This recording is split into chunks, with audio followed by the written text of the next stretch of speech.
I'm on Twitter. I'm sure most of you are on Twitter. Twitter is it's not the biggest social media platform in the world, but it seems to be the most interesting social media platform right now. And as we know, recently Mr. Musk, Elon Musk, has acquired Twitter, and there's a lot of interesting things happening uh, on Twitter, within Twitter, in the company, and so on. So we know that we recently came to know that over 90% of the India staff of Twitter has been fired. The Indian staff was about 200 employees. Over 90% of those guys, of those people, not guys, those employees have been fired. I think only 10 or 12 or 15 or something like that are left. So that's very interesting.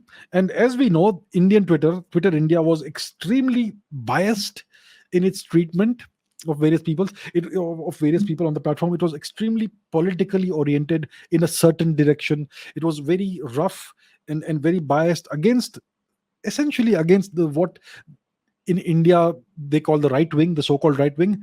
It was extremely pro left wing and extremely anti right wing. Lots of people were banned or blocked for no reason whatsoever. Some people were banned permanently. Certain and things like that, And there was a lot of double standards and all that. So that 90% of the India staff of Twitter has been fired, and there have been big layoffs. So within India, the entire communications team of Indian Twitter has been fired. A majority of the public policy team, which was the liaison between Twitter India and the government of India, much of that has been fired, and the product team, most of it has been fired, and so on. So, and there's been a massive reduction of the staff across Twitter in various geographies, in Asia Pacific, in Africa, Latin America, Middle East, in North America, and so on. Yeah. So that's what's happening. And what's interesting is that in the US, 99% of Twitter employees vote for the Democratic Party. So it's an incredibly biased organization. There's no balance. Typically in the US, you have 50-50 split in the US population. Approximately 50% vote Democrat and 50% vote Republican. But within Twitter, almost 99% vote Democrat, which is which is an example of incredible bias, political bias in an organization. So Elon Musk is getting rid of most of these people. Yeah. There was this guy called Yoel Roth, who was the head of trust and safety on Twitter. He himself, if you look at his tweets, you can see the bias shining through very clearly. So initially, Mr. Musk said that he has full confidence in Yoel Roth, but just a couple of days ago he was fired. So Musk used him for whatever he needed him for, and then he got rid of this guy. And that's what's happened to a lot of the leadership. We know what happened to Mr. Parag Agrawal and various other people, right? To what's her name, Vijay Gade, and other very, very famous luminaries of Twitter. They're all gone now. Mr. Musk has taken full control of Twitter. What's interesting is that he has brought in outside leadership, people he trusts, into the organization on a temporary basis, just to look at what's right, what's wrong, and in what direction he needs to take the company towards. What's also interesting is that he has imported some Tesla programmers into Twitter. So Tesla is the organization that he runs. He has like a number of companies that he runs: SpaceX, Tesla, uh, solar. What there's a solar company as well. Yep. So in Tesla, he has lots of programmers, obviously. Yeah. And Tesla has incredibly high standards. We know that. Tesla is not really a car manufacturing company, it's a battery manufacturing company, if you look at it from the right perspective. And yeah, they have excellent programmers there. He has brought in programmers from Tesla into Twitter to examine the code of Twitter, what the Twitter programmers have been doing, engineers have been doing, and these Tesla engineers are going to look at the code, and they're going to possibly improve it and build upon it. So Twitter right now is going through a whole lot of experimentation. Features are being put up and pulled down. So the Twitter Blue has been introduced. The $8 the blue tick will now become accessible to everybody, but it will cost $8. Elon Musk said that it will be purchasing parity power, whatever it is, PPP, adjusted by country. But now that it has come in India, it seems to be costing more than $8 in Indian rupees. And I hear that today the option of buying the blue tick has disappeared from Twitter. So we know what was happening. A lot of people were acquiring the blue tick for $8, and they were putting out very hilarious tweets.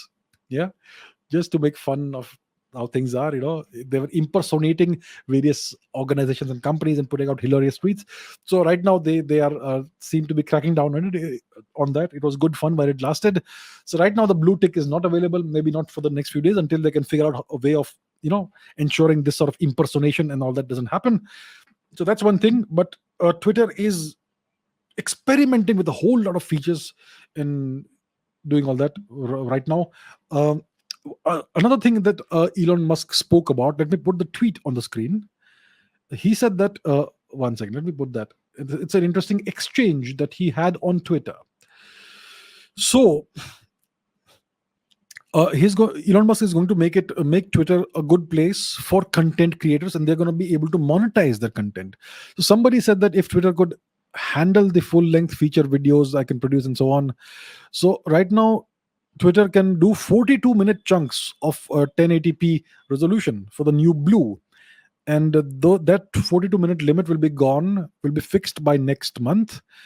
And he asked about YouTube monetization, and somebody said that YouTube gives creators 55% of ad revenue, and Elon Musk says that we can beat that, which could be very exciting for people who are into the content creation business industry, whatever it is. Twitter could become possibly even more lucrative, or generate better revenues than YouTube possibly. So that is what Elon Musk is essentially saying that he will do. Yeah. So interesting times for Twitter. And there's this guy, podcast host and entrepreneur called Patrick Bet David.